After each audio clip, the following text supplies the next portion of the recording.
À quelques encablures de l'Europe continentale, la Grande-Bretagne. Le référendum du 23 juin scellera son destin. Quitter l'Union européenne serait un saut dans l'inconnu. Le pays est profondément divisé. Reprenons le contrôle de notre pays et de notre démocratie. La virulence des débats est à la mesure de l'enjeu. Alors, déclin tragique ou avenir glorieux? Tout le monde y va de son idée sur l'avenir. Cela provoquera un véritable séisme et ébranlera la confiance dans le système occidental. L'île coupera-t-elle ses liens avec le continent? Où va le Royaume-Uni?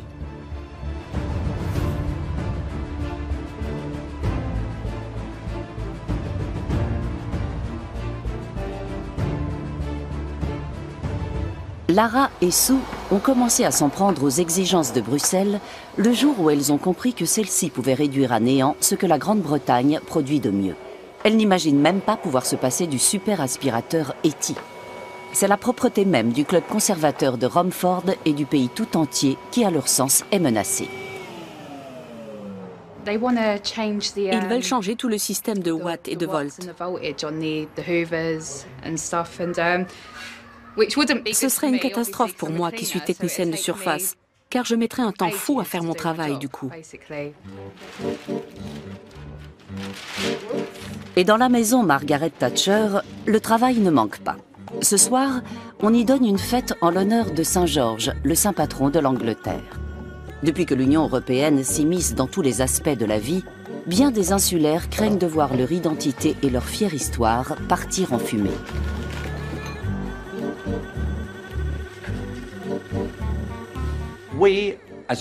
Nous autres Britanniques avons sillonné les mers, fondé des colonies. Notre système parlementaire a servi de modèle à de nombreux pays aux quatre coins du globe. Pourquoi n'aurions-nous plus le droit de continuer à nous gouverner nous-mêmes et devrions-nous accepter d'être dirigés par une bande d'eurocrates anonymes? Ici, la Dame de Fer est vénérée comme une sainte, Margaret Thatcher. Elle a obtenu de Bruxelles de nombreux privilèges pour son pays, et notamment le chèque britannique. Le Premier ministre actuel, David Cameron, fait quant à lui figure de traître aux yeux de citoyens tels que Sue, qui considèrent que sa politique pro-européenne précipite le pays dans l'abîme.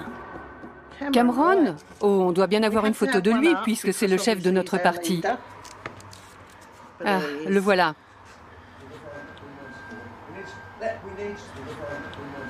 Et voilà ce que je pense de lui.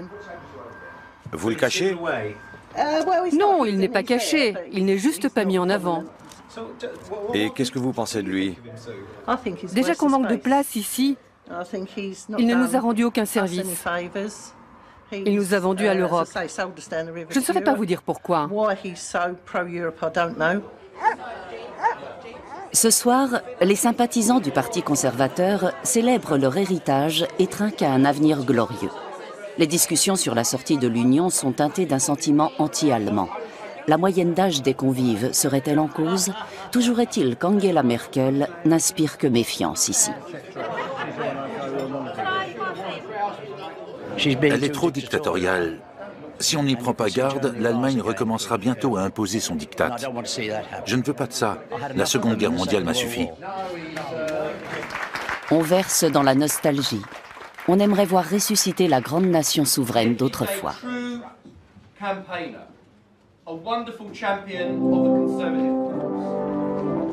Jacob Rees-Mogg ne cache pas son émotion. Un frisson le parcourt à la seule pensée de fouler le hall majestueux du palais de Westminster. Il est là, dans le berceau de la démocratie, ce temple que l'on surnomme la mère de tous les parlements. Je suis fier de l'histoire du Royaume-Uni. Nous sommes une nation prospère et nous entendons bien garder notre rang. Mais il y a bien davantage. La démocratie a vu le jour en Angleterre.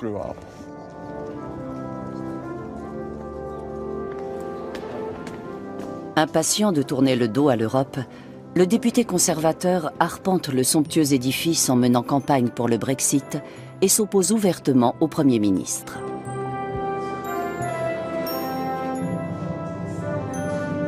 Restaurer la grandeur et la souveraineté du Parlement britannique, telle est sa mission. En un sens, l'état de délabrement avancé de ce bâtiment illustre l'érosion de notre démocratie sous l'influence de l'Union européenne. Et ce serait, je dirais, un heureux hasard si la restauration de ce bâtiment devait coïncider avec le retrait de l'UE et la réaffirmation de nos droits démocratiques. Simon Blackburn redoute pour sa part que son pays ne court à sa perte en coupant les ponts avec l'Europe. Le maire de Blackpool se voit pris dans une dangereuse tourmente, mais sa propre ville reste sourde à ses avertissements. C'est une journée très orageuse à Blackpool. Il fait froid, il y a beaucoup de vent. Et c'est prémonitoire de l'avenir de notre ville si le pays se retire de l'Union. Car je vois mal comment on pourra continuer à aller de l'avant sans elle. Comment on attirera les investisseurs, protégera les droits des travailleurs. Faire partie d'une communauté est vital pour une ville comme la nôtre.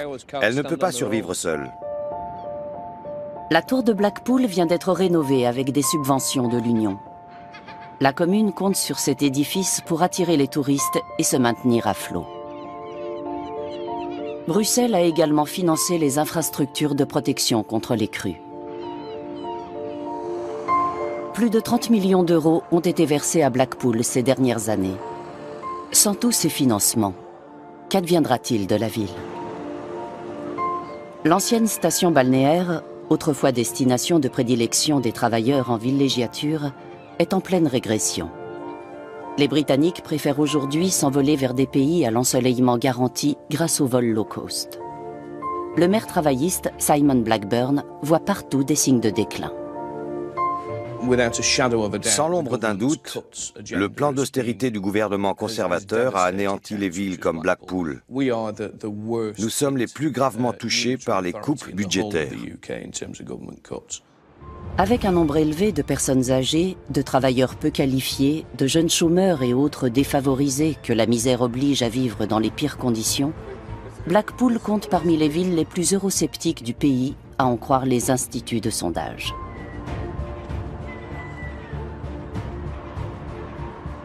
Le propriétaire du Bingo Paradise, Peter Turner, veut se libérer du joug de l'Union. Mais en tirant sur Bruxelles, c'est Londres qu'il met en accusation. Il y a un clivage nord-sud.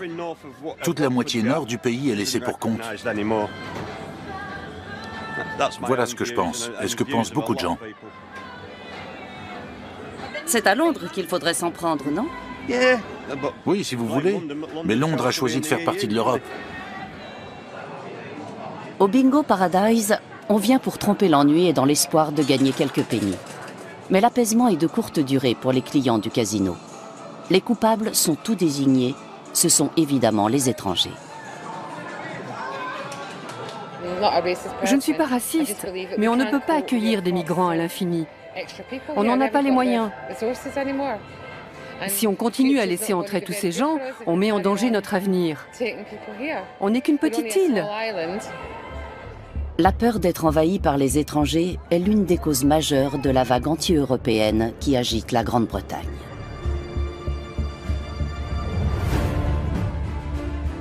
L'immigration est l'un des arguments phares des partisans du Brexit.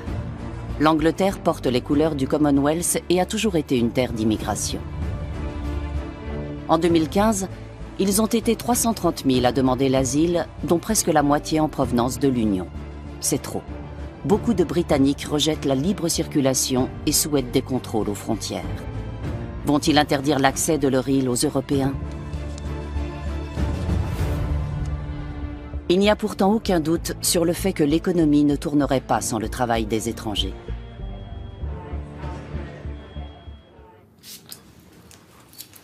Aujourd'hui, Oliver Schmidt ne s'autorise aucun faux pas.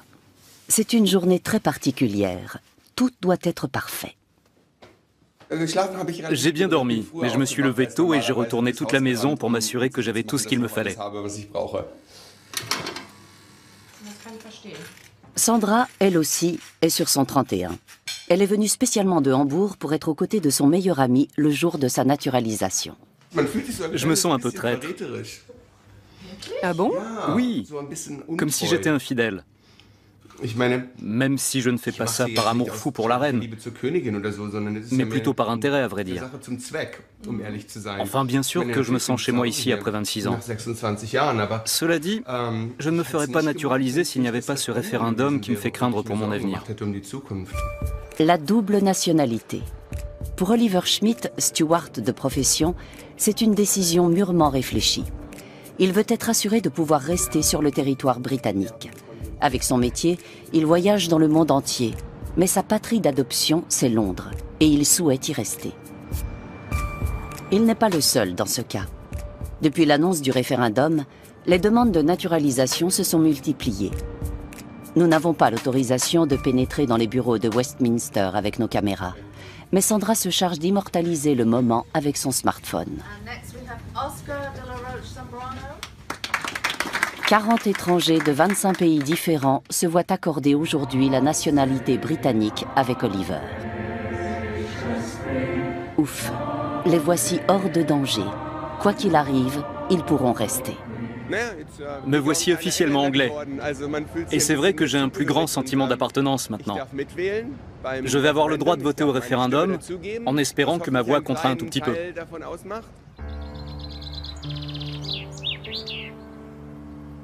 Le Brexit risque de toucher de plein fouet les journaliers qui travaillent dans les champs du Lincolnshire.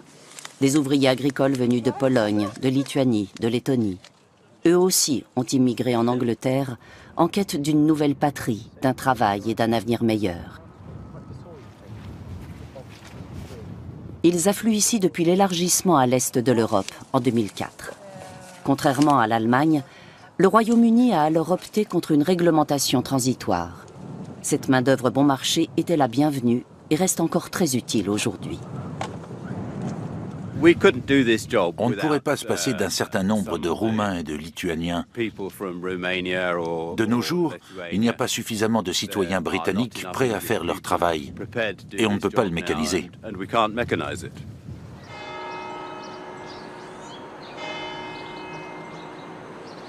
Nombreux sont ceux qui souhaiteraient se débarrasser de ces travailleurs au rabais. La population de la ville de Boston, dans le Lincolnshire, augmente d'année en année. Actuellement, 25% de ces 65 000 âmes seraient des immigrés d'origine européenne. Et ils ont transformé le centre-ville, aujourd'hui plus dynamique. Mais beaucoup d'habitants de Boston préféreraient le voir mort plutôt que dénaturé. Il n'y a plus de vie, c'est vrai, mais sincèrement, il y a trop d'étrangers. Ils ne parlent pas un mot d'anglais. Comment voulez-vous qu'on discute avec eux? Ils accaparent tous les services, dentistes, médecins. Désormais, il faut un temps fou pour décrocher un rendez-vous avec son généraliste. Sniegolier fait partie de ceux que d'aucuns considèrent comme des parasites sociaux. Elle a quitté la Lituanie pour venir s'installer à Boston avec sa mère et ses 2 enfants. Elle a suivi une formation et travaille à présent à la chaîne avec sa mère. Un maigre salaire, âprement gagné, et amélioré grâce aux allocations de logement et aux allocations familiales. Les 2 femmes ont-elles émigré en Angleterre pour toucher ces prestations? Non. Aucun d'entre nous ne vient pour les prestations sociales. Nous venons pour avoir de meilleurs emplois et pour que nos enfants puissent avoir un meilleur avenir.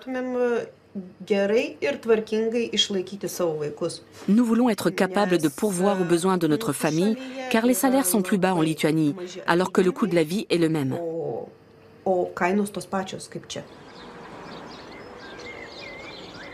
Les immigrés touchent moins en prestations sociales qu'ils ne paient d'impôts. Les détracteurs de l'Union n'en veulent pas moins limiter l'immigration. N'est-ce pas là une aberration? Si au moins la Grande-Bretagne pouvait se passer des migrants. Sur ces questions se grèvent de nombreux impondérables. Malgré tout, Simon, John et Agatha, du Centre pour la réforme de l'Europe, s'efforcent de trouver des réponses. Depuis plusieurs mois, ils essaient d'imaginer quelles seraient les conséquences de la sortie de l'Union pour la Grande-Bretagne. Sur le long terme, si on restreint l'immigration, les finances de l'État vont en souffrir. Il faudra augmenter les impôts ou procéder à des coupes claires dans les dépenses publiques. Tout bien considéré, il est évident pour moi que l'immigration intra-européenne représente un atout et non pas une tare pour notre pays. On va donc ralentir l'économie et appauvrir le peuple et l'État britannique. C'est ça. Limiter le flux de migrants serait également un désastre pour la City de Londres. C'est la principale place financière d'Europe. Placement, vente de produits d'assurance, opérations de change. 44% des transactions en euros sont réalisées dans la ville de la livre sterling. Plus de 300 000 banquiers, agents de change et courtiers d'assurance travaillent à la City. Il y règne une atmosphère de ruée vers l'or tout au long de l'année. À l'heure actuelle, on y élabore des plans d'urgence par peur du Brexit et de ses retombées. Chute de la livre, réduction de moitié des exportations financières au sein de l'Union et jusqu'à 100 000 emplois perdus. Des perspectives bien sombres pour le site le plus rutilant d'Europe.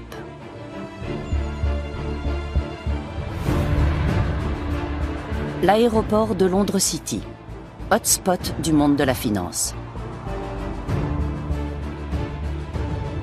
Diana Chan arrive tout juste d'Amsterdam, où se trouve le siège de la société financière pour laquelle elle travaille. Dans une demi-heure, elle sera sur son autre lieu de travail, en plein cœur financier de Londres, dans l'un des lieux les plus puissants du monde.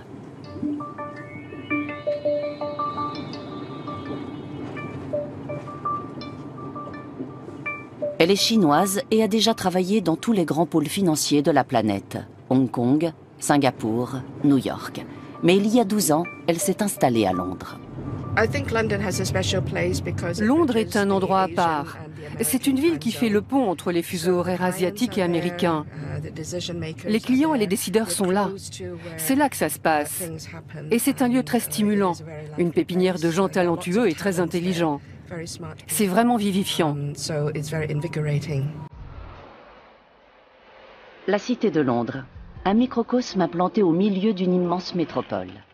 Les transactions financières qui s'y déroulent avoisinent les 85 milliards d'euros par an.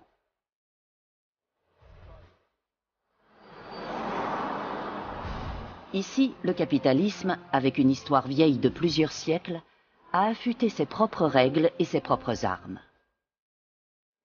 Partout, sur les façades des imposants bâtiments de la City, on peut lire la devise londonienne « Domine, dirige nos », que Dieu nous guide.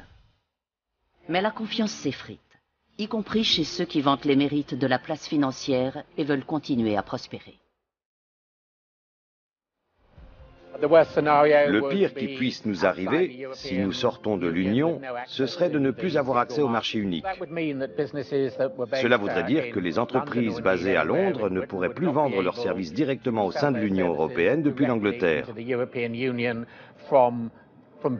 Or, le marché unique européen est extrêmement important pour les services financiers. Se voir interdire l'accès au marché unique préoccupe aussi Diana Chan.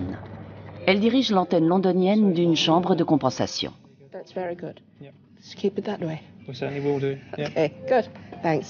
Il s'agit d'un organisme financier qui fait office d'intermédiaire entre vendeurs et acheteurs d'actions. Sa clientèle réside en grande partie en Europe. Tout est beaucoup plus compliqué pour les clients non européens. En Suisse, nous sommes toujours encore dans l'attente de l'approbation par les autorités compétentes avant de pouvoir accéder à la bourse. Et ça prend beaucoup de temps. Le Brexit peut-il faire s'écrouler la City? Question cruciale pour Diana Chan. Restera-t-il assez de clients à Londres pour son entreprise? Les banques se préparent depuis longtemps à une telle éventualité. Nous ne sommes qu'un prestataire de services parmi tant d'autres pour l'industrie de la finance. Si les banques se délocalisent, nous devrons les suivre. Vous êtes prêt à bouger? Mon métier m'a amené à beaucoup bouger. Le siège de notre société est à Amsterdam. J'y suis 2 à 3 jours par semaine. Le reste du temps, je suis à Londres. J'irai là où mon travail me conduira. Le compte à rebours a commencé. Des milliers de banquiers ont déjà bouclé leurs valises. Ils sont tous parés pour le grand plongeon.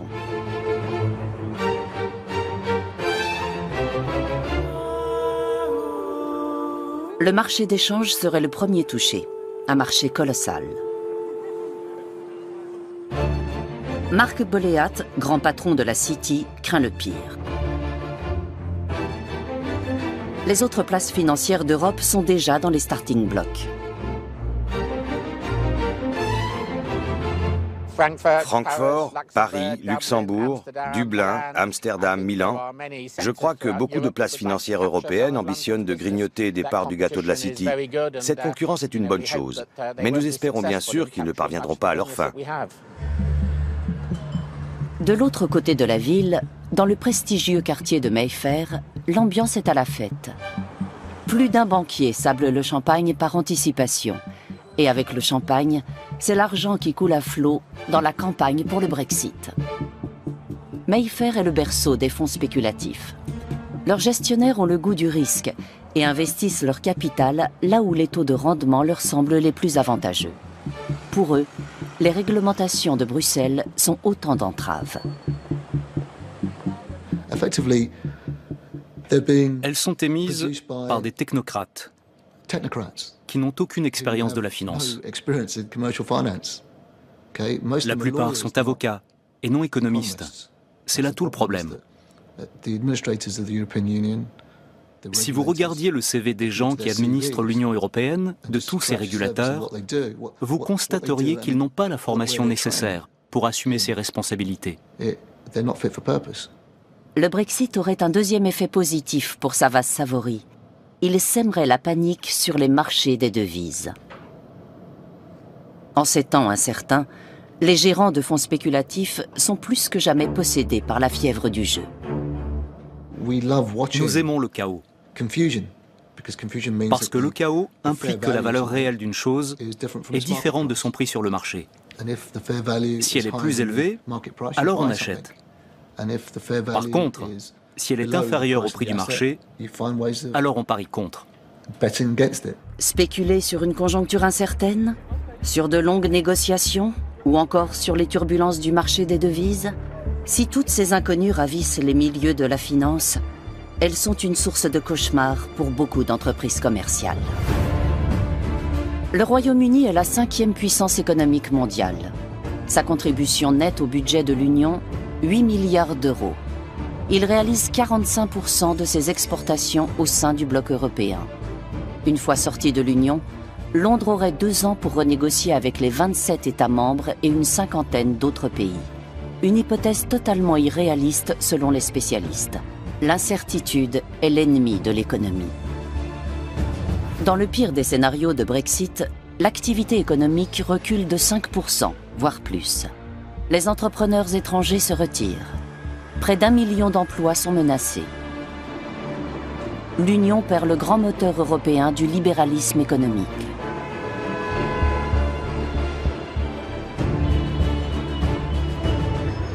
La Mini, une icône britannique. 1000 voitures sortent chaque jour de l'usine de Cowley. La plupart sont destinées au marché continental. BMW a investi 2,5 milliards d'euros et créé des centaines d'emplois.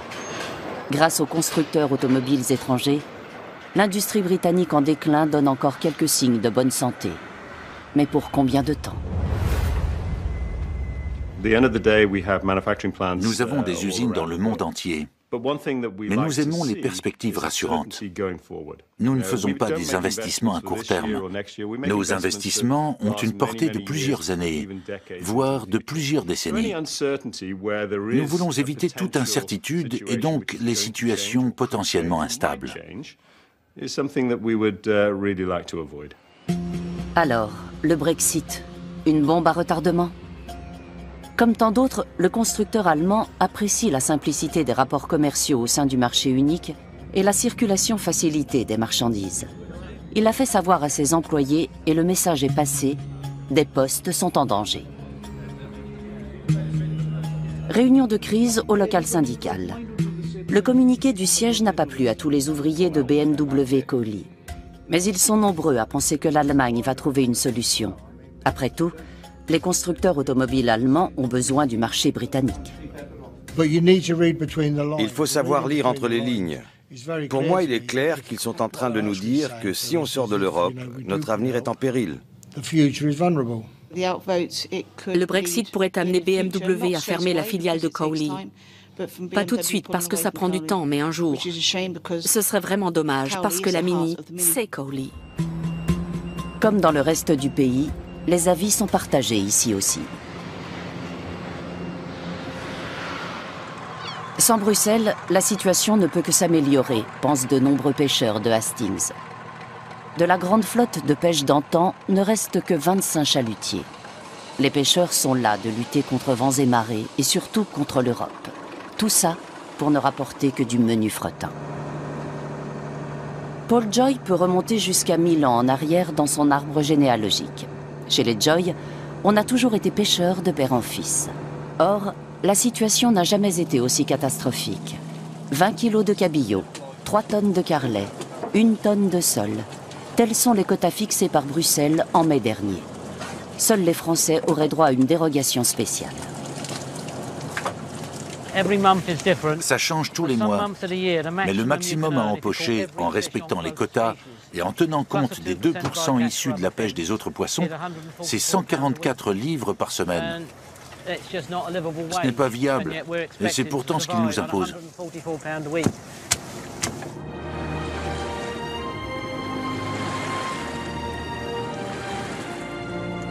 Le fier passé de toute une dynastie de pêcheurs n'est plus qu'un lointain souvenir. Comme il faisait bon vivre quand l'île était encore libre de disposer de ses eaux. Les Britanniques ont beaucoup appris de la mer, et notamment qu'il faut toujours prévoir l'imprévisible. Nous n'avons pas la naïveté de croire que nous pourrons à nouveau pêcher à notre guise du jour au lendemain. Ça va prendre du temps, mais nous sommes convaincus que l'industrie de la pêche et les pêcheurs se porteront bien mieux lorsqu'ils auront retrouvé le contrôle de leurs eaux. En incriminant les réglementations bruxelloises, Paul oublie de mentionner qu'il tire aussi profit du marché unique. Jour après jour, il expédie son poisson en France où il se vend à meilleur prix. Quotas, réglementations, interdits. Londres et l'Angleterre ne sont-ils plus que les pantins de Bruxelles? Nous retrouvons le député Jacob Rees-Mogg dans les archives du Parlement. 60 000 lois sont archivées ici, remontant pour certaines jusqu'à 4 siècles. Imprimées sur du parchemin en authentique vélin, elles sont destinées à reposer ici à jamais. Et l'Europe dans tout ça? 15% des nouvelles lois sont directement influencées par Bruxelles. Pour Jacob Rees-Mogg, ce sont surtout les réglementations et directives accessoires qui posent problème.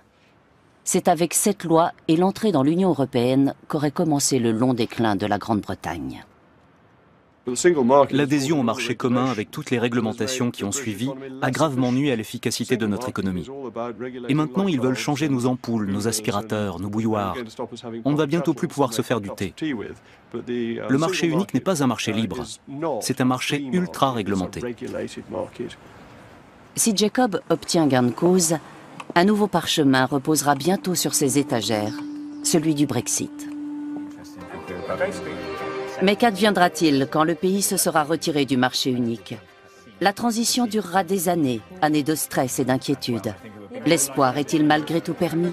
Si jamais nous quittons le navire, la meilleure solution serait encore d'obtenir un accord similaire à celui des Norvégiens. Ils ont accès au marché unique à la condition qu'ils approuvent toutes les règles et réglementations et contribuent au budget de l'Union. Est-il possible que l'on se retrouve dans une situation encore plus déplorable que notre situation actuelle? C'est presque certain. Si nous partons, nous passerons des années à négocier avec chaque pays de l'Union et nous finirons par conclure des accords qui seront bien moins avantageux que celui que nous avons signé récemment avec Bruxelles. Nous ne pourrons jamais obtenir un meilleur deal que celui-ci. Reste le danger venu du nord. Le nord sauvage de l'île, l'Écosse. Un peuple de 5 millions d'habitants seulement, mais d'autant plus fier, très attaché à ses traditions, insoumis et nationaliste. L'Écosse et l'Angleterre ont toujours été des sœurs ennemies. L'histoire des deux pays est jalonnée de conflits et d'humiliations. Lors du référendum de 2014, il s'en est fallu de peu pour que les deux nations se séparent. L'aspiration à la liberté est encore bien vivace au sein du peuple écossais. Nombreux sont ceux qui attendent de pied ferme une seconde chance de dire adieu à Londres. Le Brexit arriverait-il à point? Ce petit veau vient de naître. Il tente de se dresser sur ses quatre pattes sous le regard attendri de Jamie Williamson.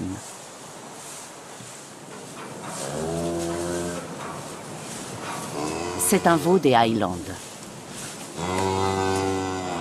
À peine est-il debout que l'éleveur, rassuré, part s'occuper de ses meilleurs amis dans cette contrée isolée, les moutons. Ce troupeau de 1000 têtes constitue sa principale source de revenus.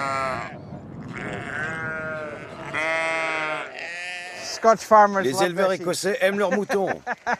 Plus que tout au monde? Absolument. Sur ces 5400 hectares de terre, Jamie ne peut en exploiter réellement que 200. Il aurait déjà dû mener ses moutons sur les pâturages de montagne depuis longtemps. Mais cette année, il y a encore de la neige au mois de mai. Chaque année, Jamie perçoit 60 000 € de subventions européennes pour l'aider à exploiter ces terres difficiles. Sans ces subventions, avec toutes les réglementations et toutes les taxes, on ne pourrait pas survivre. Si on sortait de l'Europe, et c'est notre inquiétude, le gouvernement britannique nous laisserait tomber. Ce serait la fin de l'agriculture et de la sylviculture, et on finirait par devoir tout importer. Nos terres ne seraient plus qu'un terrain de jeu pour touristes. Beaucoup d'exploitants agricoles des Highlands écossais dépendent massivement des aides de l'Union.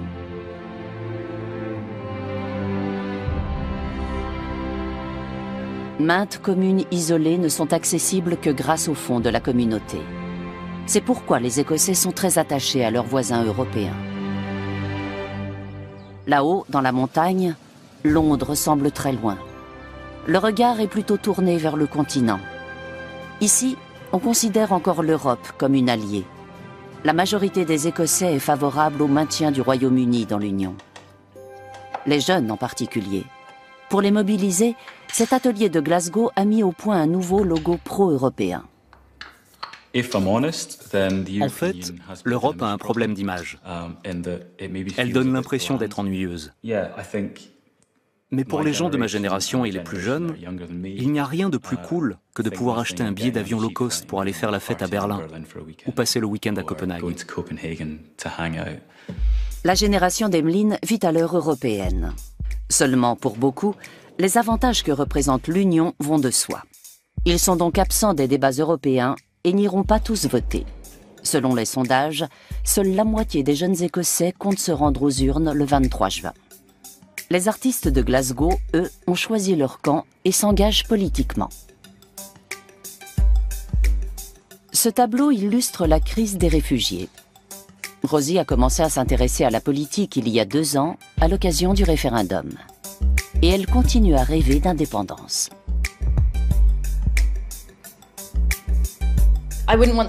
Au prochain référendum, il faut absolument qu'on l'emporte. Et pour ça, il faut que le moment soit bien choisi. Ce ne serait pas impossible maintenant, avec le gouvernement conservateur qu'on a à Londres. Une Écosse indépendante et sociale. Voilà ce que souhaite Rosie, ce pourquoi elle soutient le SNP.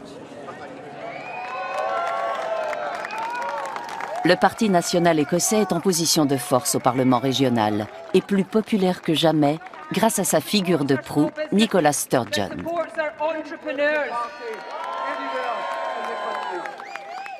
Il n'y a aucune raison pour que notre pays et notre peuple ne s'en sortent pas. S'ils exploitent toutes les ressources à leur disposition, ils ont déjà réussi tellement de choses. Fier et combatif, prônant une plus grande justice sociale, un nationalisme de gauche. Son ennemi est Londres, son ami l'Europe. Les nationalistes écossais sont eux aussi pour le Remain, le maintien dans l'Union, et ils mettent le pays en garde. À supposer que l'Écosse vote pour le maintien dans l'Union et le reste du Royaume-Uni contre, autrement dit, si l'Écosse se retrouvait en dehors de l'Union contre son gré, cela mènerait certainement à un nouveau référendum. Il y a 2 ans, Jamie Williamson a voté contre l'indépendance. Mais à l'époque, il n'était pas encore question de Brexit. L'éventualité d'un second référendum sur l'indépendance de l'Écosse donne lieu à d'interminables discussions avec son voisin autour d'un verre de whisky. Non, certainement pas. Nous faisons partie d'un pays très prospère, et s'en détacher serait une grave erreur. Je pense que nous nous en sortons très bien comme ça, et je doute que l'Écosse puisse s'en tirer convenablement toute seule, sans le reste du Royaume-Uni. Si on avait le choix, il vaudrait certainement mieux nous rapprocher de l'Europe plutôt que du Royaume-Uni. Si on devait choisir entre les deux, alors oui, je pense que l'Europe et les partenaires commerciaux que nous y avons seraient les meilleurs alliés. Il est tout à fait envisageable à l'heure actuelle que l'Écosse se détourne du Royaume-Uni pour maintenir ses liens avec l'Union. La Grande-Bretagne est-elle prête à rétrécir pour devenir une petite Angleterre ? La Grande-Bretagne ne fait jamais rien comme tout le monde. Entourée d'eau, elle n'est jamais au cœur, mais toujours en marge de l'Europe. Elle est fière de sa reine et de son ex-empire. Est-ce là sa force ou ce narcissisme est-il sur le point de la faire plonger dans la crise en entraînant toute l'Europe avec elle? Le Brexit serait une expérience extrêmement risquée, dont on ne peut pas vraiment mesurer toutes les conséquences, et sans plan B. Mais l'esprit séparatiste est dans l'air. Ce petit avion continue encore de faire battre fort le cœur des Britanniques. Ce sont les Spitfire et leurs pilotes qui ont tenu tête à la Luftwaffe allemande pendant la Seconde Guerre mondiale. Richard Verroll voue une admiration sans borne à ces héros de la résistance aérienne. Vifs, habiles, courageux, ainsi se voient les Britanniques aujourd'hui encore. Leur devise, nous contre le reste du monde. Depuis son hangar de Biggin Hill, on aperçoit au loin la cité de Londres. Nous sommes entrés dans l'Union européenne pour le commerce, rien de plus, affirme Richard. Ce n'était ni par amour, ni pour des histoires de guerre et de paix. Les Britanniques ont toujours été comme ça. Quand ils sont mis sous pression et qu'on essaie de leur faire peur, alors ils se redressent et partent au combat. C'est ce que le Spitfire représente? Oui, c'est ce que le Spitfire symbolise. Les Brexiteurs ne veulent pas se laisser dominer par la peur. Pas avec ce passé.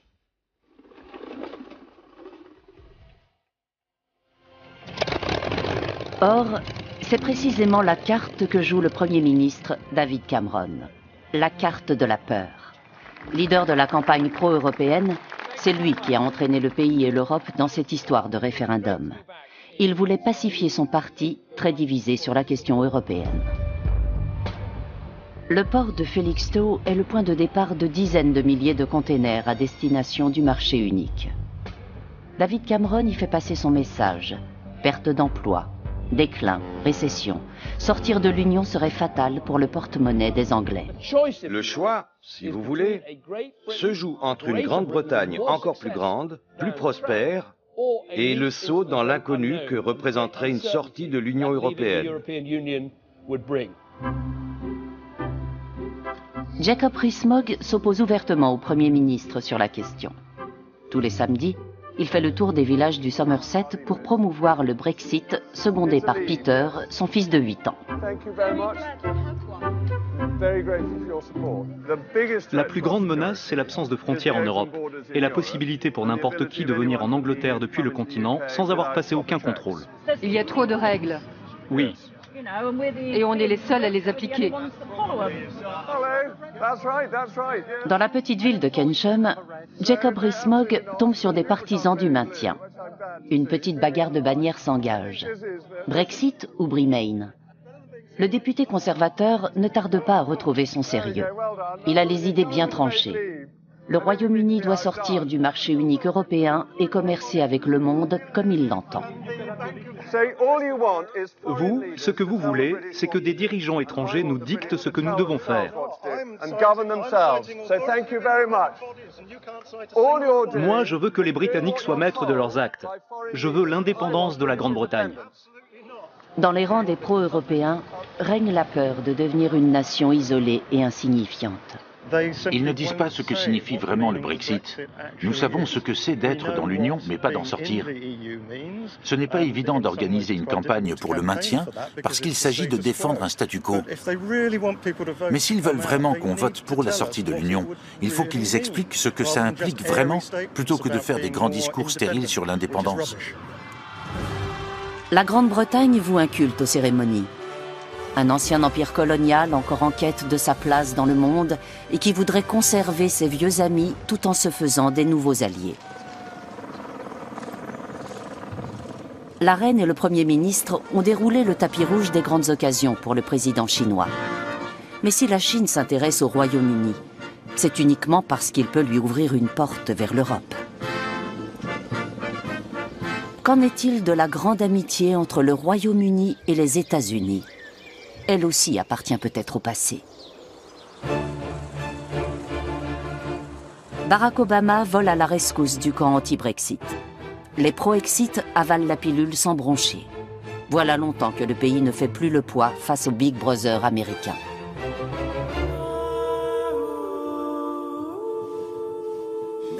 Peut-être bien qu'un jour, un accord commercial d'envergure sera signé entre le Royaume-Uni et les États-Unis. Mais ce n'est pas encore pour tout de suite, parce que notre volonté à l'heure actuelle, c'est de négocier avec le bloc européen. Alors le Royaume-Uni devra attendre son tour. Il passera en dernier.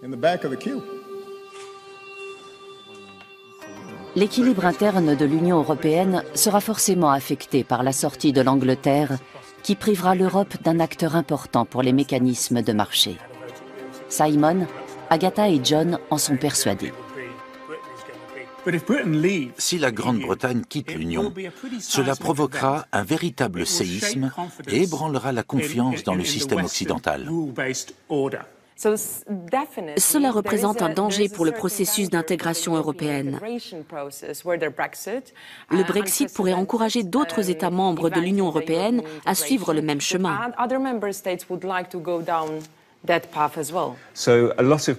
Avec l'Angleterre, on perd un pays qui avait souvent une attitude critique et posait beaucoup de questions.